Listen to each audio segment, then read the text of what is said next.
Gudvach, Akutyar, Freilichavach, coming now from Rosh Hashanah, from Shabbos, and the theme of Rosh Hashanah is to coronate Hashem as our King. But because it's such a big concept, accepting Hashem as your King, it's easy to get confused about what that means. But first and foremost, it means to crown Hashem as a King with what you have, with what Hashem has endowed you with. You can't give to Hashem what you don't have. On that note, I heard a great Hasidic story tonight. Rabbi Greenwald from Long Beach shared the story about Rabbi Zelig Feldman, who he was a young yeshiva student. He and a group of other yeshiva students wanted to visit Rav Shema Chaim Kesselman, who was a legendary Hasidic mentor to many, who was then living in a DP camp in Poking in Berlin after World War II. And all the boys wanted to go to his little apartment to Fabring, to celebrate. The official celebration had concluded. They wanted to celebrate with him.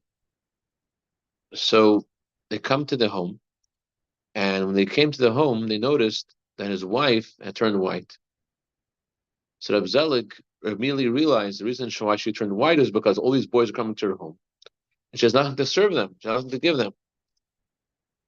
So they didn't know what to do. Rabbi Zelig, though, thought to himself, he knew that this was a special man, and although this was a private conversation, he wanted to hear it because he figured that this would benefit him in his life. So he walked behind them. He heard the exchange between them. It was obvious. There's no food, and all these boys are in the house. So Reb Shema Chaim said to his wife, "Whatever you have, I'm asking you to give with all your heart. Whatever you don't have, no one's asking you.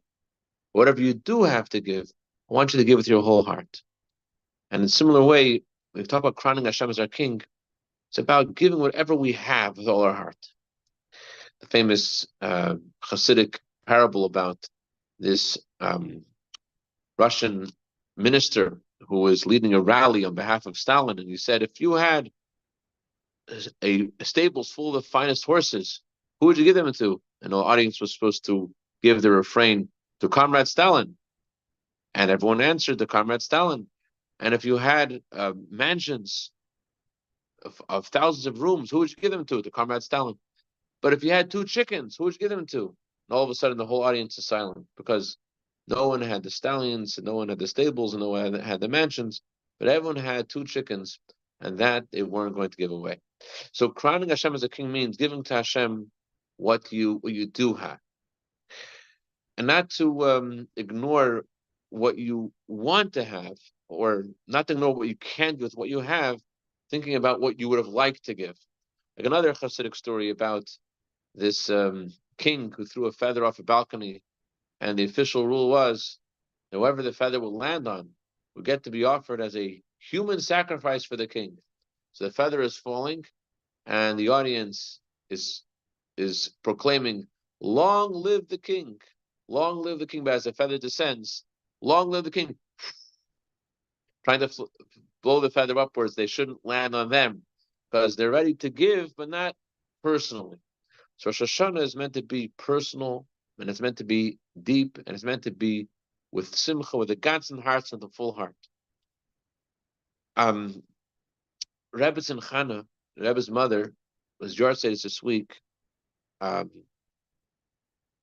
is described by those who knew her with this sense of, as a tzaddikus, their sense of giving magnanimously with her whole heart, with all that she had. I can't share too much tonight, but just 2 or 3 stories to highlight this, to highlight a little bit of who she was and her sincerity and truthfulness and kindness. Rebbetzin Chana, after World War II, the opportunity for many Russians to leave Soviet Russia, although there were no visas being issued, but because during the war many Polish citizens had been displaced and had moved to Russia and escaping the war. So Russia had given permission for those who had Polish passports to return from Russia to Poland. So the Hasidim used this as an opportunity to bring many people who wanted to escape Russia to leave Russia. So there was one in the passports in those days didn't have pictures. They weren't stamped with visas either. So they were able to bring the passports and then bring them again. Rebbe Chana was offered, and Hasidim decided that it would be good for Rebbe Chana to be able to live freely. Her husband had just passed away in Tafshin Dalet in 1944, and she would let her be reunited with her family in New York. So Muma Sarah, as she was affectionately known on Sarah Katzenellenbogen, she sacrificed her life and she arranged many people, hundreds of thousands of people to escape from Russia. And she met Rebbe Chana and told Rebbe Chana that she will travel with Rebbe Chana.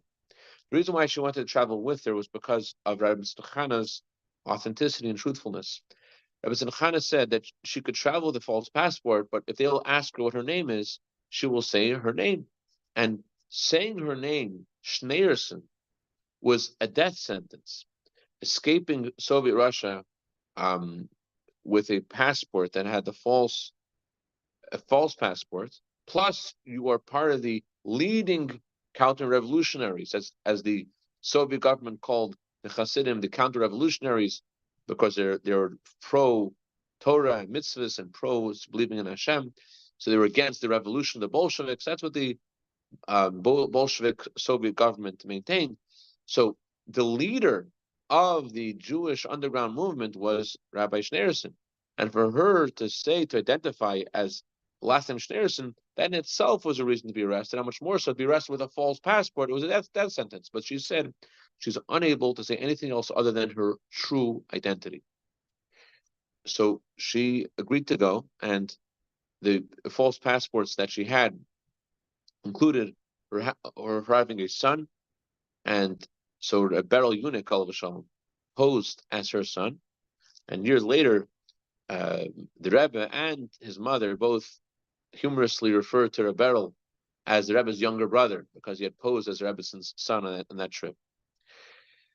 So on that trip, the Rebbetzin was asked by the Chassidim to pretend that she's asleep, so that no one should ask her for her name. And Muma Katzenelboig and Muma Sarah traveled with her, and in order to distract the conductor came by. She had started a chess game with a neighboring passenger, and then she made a very animated chess game with her friend. And as they're playing chess, the conductor comes by and asks everyone for their tickets and their passport. And when he came and he saw Reb Chana, he said, "What's your name?"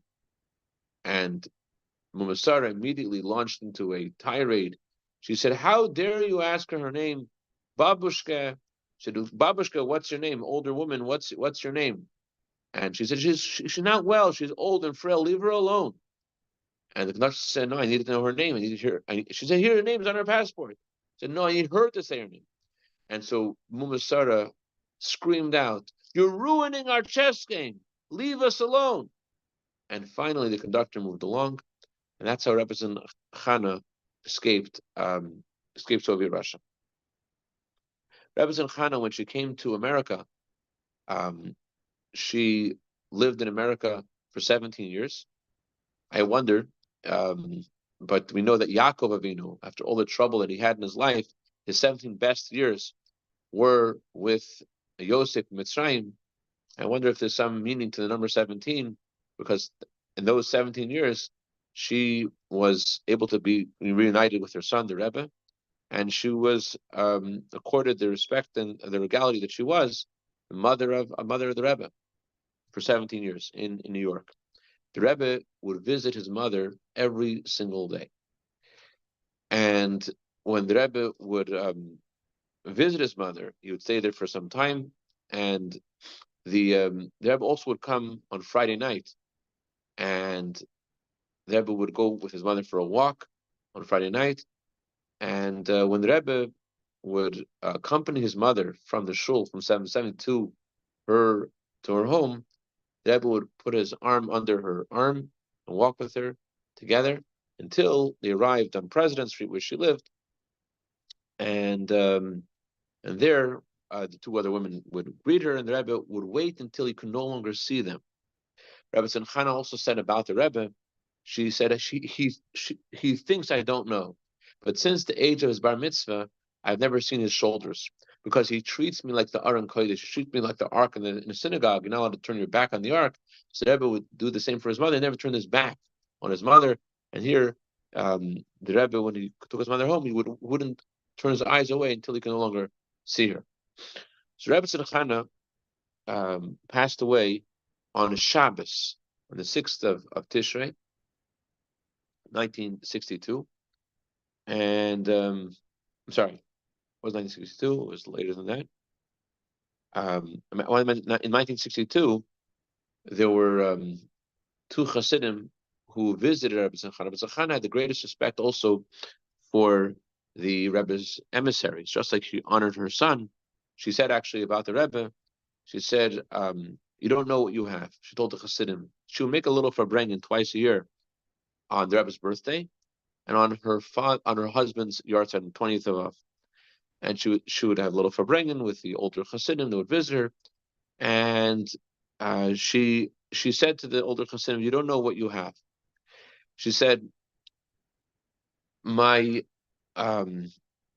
met many people in my life, many great people. My husband was nothing to be ashamed of, and my parents and grandparents were great tzaddikim. However, she said, there's no one she has met that's like the Rebbe, and yet, despite his greatness, it's all with such a simplicity and the humility. So, anyways, that Shabbos, Shabbos Bereishis, Reb Shmuel Lu and Gesund was in town, and he those years in general, those who went on a mission from the Rebbe to various cities around the world, the rule was that they accepted was that they wouldn't come back to visit for 2 years. Anyway, so when they did come back, they would take the opportunity to visit the Rebbetzin. Rebbetzin actually once said to a young man who she knew from Russia, I believe Raskin, who was Rebbe's emissary in Morocco. She said, Rabbi Raskin. So he was very surprised. He said, Rebbetzin, kleine Kinder ruft on Rav, little children, you call them Rabbi. She said, it's not your cover, it's not your honor. You're an emissary of the Rebbe. Therefore, she said you deserve this respect. So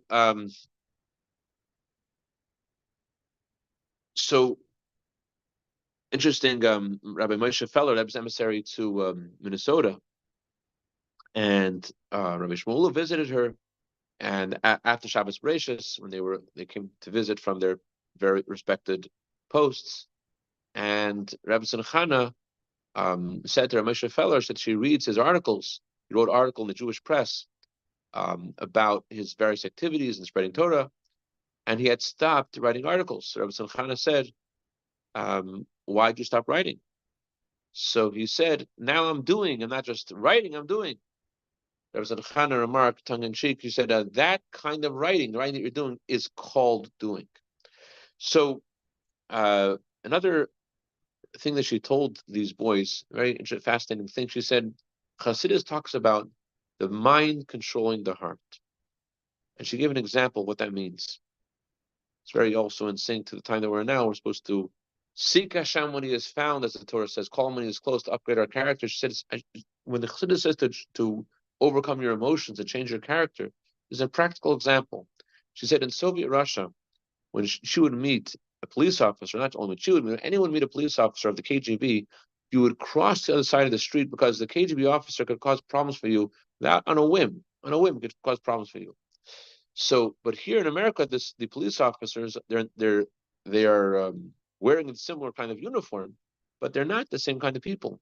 So she said she has to work on herself to be able to not be afraid of the police officers and to realize that they're not actually the bad guys.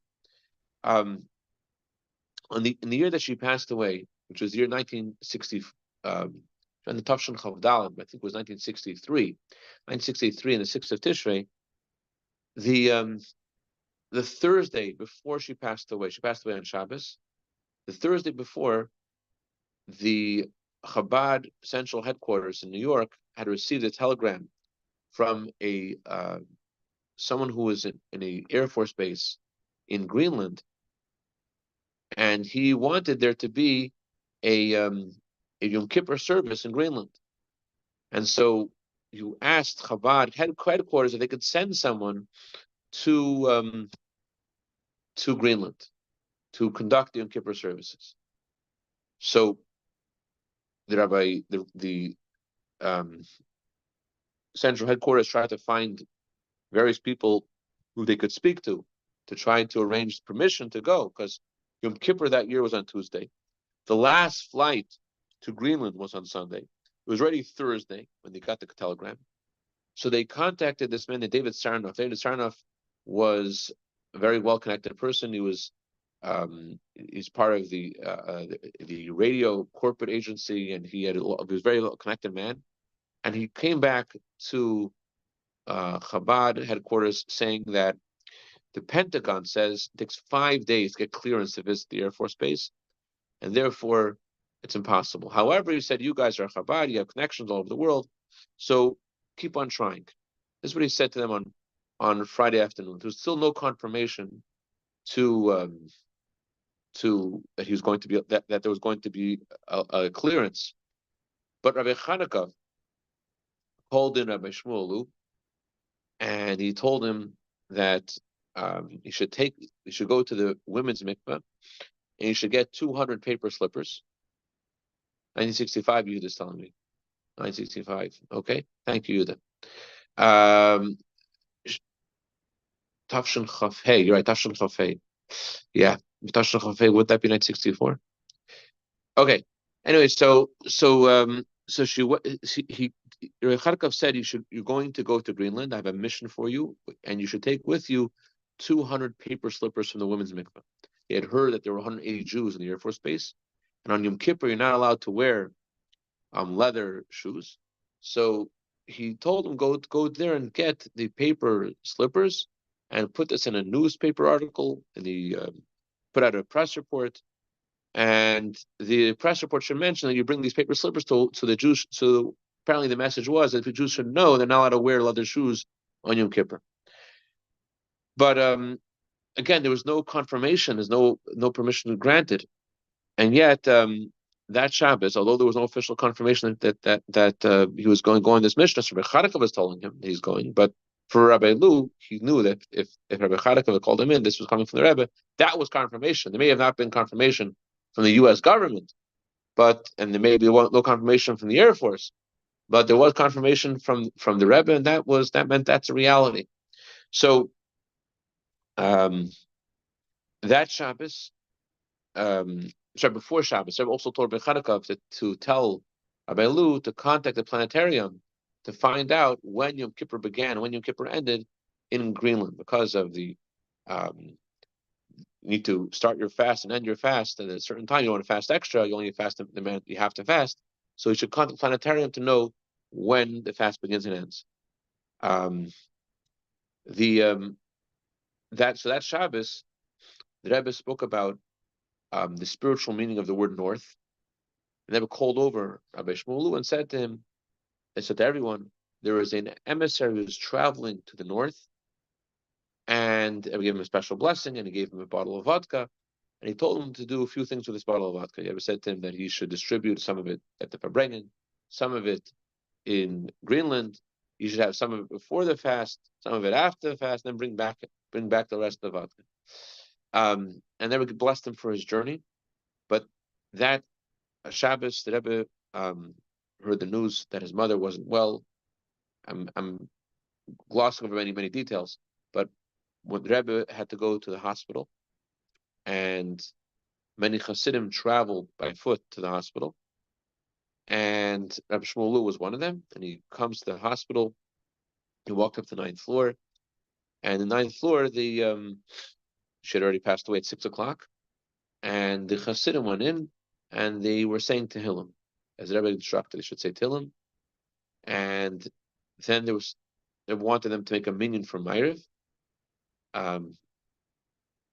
and they didn't know which way was east. The Rebbe looked outside, and they was trying to ascertain by the position of the moon which way was east.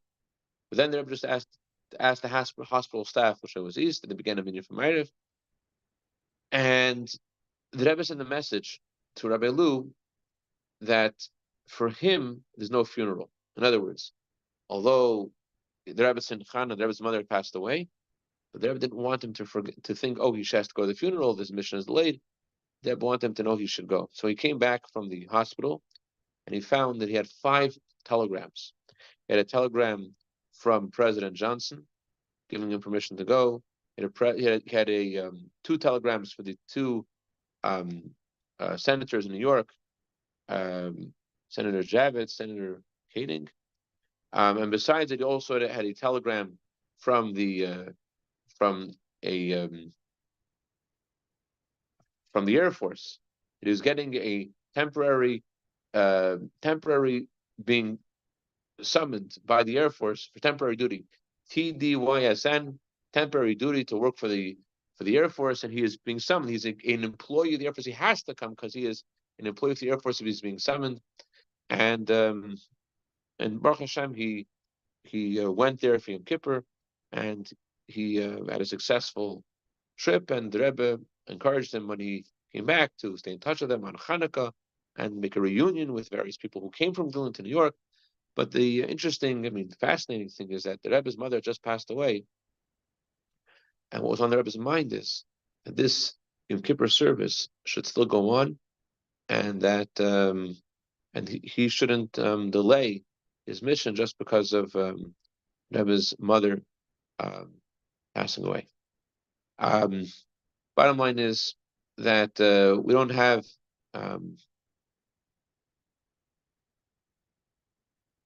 another interesting thing I wanted to share, not really relevant to what I was saying before. Rebbetzin Alevsky, Rebbe's emissary in Cleveland, she merited to stay with Rebbetzin Chana many times. She shouldn't be alone at night for various reasons, that her helper wasn't there, and she was staying there as when she was still single. But another occasion later, after she got married, Rebbetzin Chana again was not without her assistant, and she was very elderly at the time. So she stayed there again with Rebbetzin Chana, and she was very pregnant at the time. And she stayed there for a few nights. And Rebbetzin Chana, the kind of sensitivity that she had is otherworldly, of a tzaddikus. So that night she couldn't sleep, and Rebbetzin Chana apparently was sensitive to that. And she called up her husband. She said, please take your wife home. She's going to have her baby in my house. And her husband's like, it's okay. It's the best place to have a baby is in the Rebbe's house. But anyway, she stayed there another night. And then Rebbetzin Chana said that no more excuses. Shabbos, she won't take a woman away from her husband on Shabbos. She has to be home for Shabbos. And so she went home for Shabbos. An interesting thing, Rebbetzin Chana, while she was there, she needed to dry some dishes. And the Rebbetzin Chana said that the dairy dishes, she uses a blue towel to dry them, and the meat dishes, she uses a red towel. So even not only the separate dishes, but there's separate towels to dry the dishes. Okay, I want to conclude one more story. One more story is, I don't know the details of the story. That's why I was hesitant to say it, but it's just such a beautiful story, and it just really classifies a lot about what I'm trying to say when I say that Rebbetzin Chana's kind of generosity and kind of sensitivity was otherworldly. One Shabbos, she's standing on Kingston and President Street. Why is she standing there? She's standing there because there was a ufruf, there was a celebration of an upcoming wedding between the Raskin family, another family, And so Rabbi Tzimtzum couldn't come to the celebration. So someone asked her, why are you standing here? She said, I couldn't come to the celebration because of my health. She couldn't go. But she said she wanted to participate in some way. And therefore, she said that since the fruit store owned by the Raskin family, the fish store owned by the Raskin, another brother of the Raskin family was on the Kingston Avenue, she wanted to stand between them so that she could somehow participate in the celebration. Again, it's an otherworldly kind of kindness, but the bottom line is that whatever we give, we have to give with the whole heart. We can't give, we can't give. Whatever we give, us to give with the ganzen hearts and with the full heart. And truth is, the Rebbe Marash said that stock has to be without any limitation. The Rebbe explained what that means is that even if you can't give yourself, to find ways to give. And as we just read in Rosh Hashanah, that whatever Hashem has ordained for us for the new year, we could elevate that, make it even better through three things: tshuva, tefillah, and tzedakah. And so, whatever good and sweet Hashem has already given to us, for sure, it's already decided that it's going to be good and sweet for all of us. We could add to that through tshuva, tefillah, and tzedakah, and especially to add in the three mitzvahs that are associated with the Rebbitzon's name, Rebbitzon Chana. Her name is associated with three mitzvahs of lighting Shabbos candles and Taras Mishpacha, family purity, and the mitzvah of kosher, kasher chil, which are three mitzvahs trusted to women: the mitzvah of family purity, mitzvah of kashrus, the mitzvah of lighting Shabbos candles. So the main thing is we should have a chsivus mateva shantei masuka, and we should merit to see the coming Mashiach Tzidkenu, Karav Mamish. And okay, I have to tell you one more story. Sorry, one last story. Just to highlight maybe this same theme. Rabbi Shmuel Levitin, Al Shalom, whose yahrzeit was just recently, he 80th yahrzeit. He was just he had just exited Soviet Russia. He had come to Latvia in Riga, Latvia, and one of the Hasidim wrote to the previous Rebbe, Rabbi Altois, wrote to the previous Rebbe that our minyan, our little group, has been full of light because of Shmuel has arrived. So the previous Rebbe wrote back a letter. He says, in those three words that you wrote, the Smali HaMinyan Oira, the minyan is full of light. Says those three words. He said there's such a beautiful Hasidic feeling in those words. There's such a precious fragrance of brotherly love laced into those three words. And he said that that although those words are only three, they're small in number and they're great in quality. He said those words are analogous to the world of Tohu, which has few vessels but lots of light. He said, the previous Rebbe said, I could tell in those three words, the fiery, I could see, and it said it made an impression on me, those words, so that I could actually visualize the fiery meeting when you met your esteemed guest, and how you met him, he said, the previous Rebbe wrote, with eyes full of happiness and with hearts filled with joy. I could see in those words the kind of happiness you had, and he said there was a fragrance of a beautiful aroma of love for your fellow Jew in those three words. So bottom line is, my dear friends, it's time to add in love and friendship to each other, and to bring the love of Hashem to us by showing our love for each other. Hashem bless us all as one, with the true Pikulah through Mashiach Tzidkenu. A good Tavach, Rabbi Yehuda, Ben Chayil, Rabbi David, Abba, Chayesara, a good Tavach and a Freilich Tavach.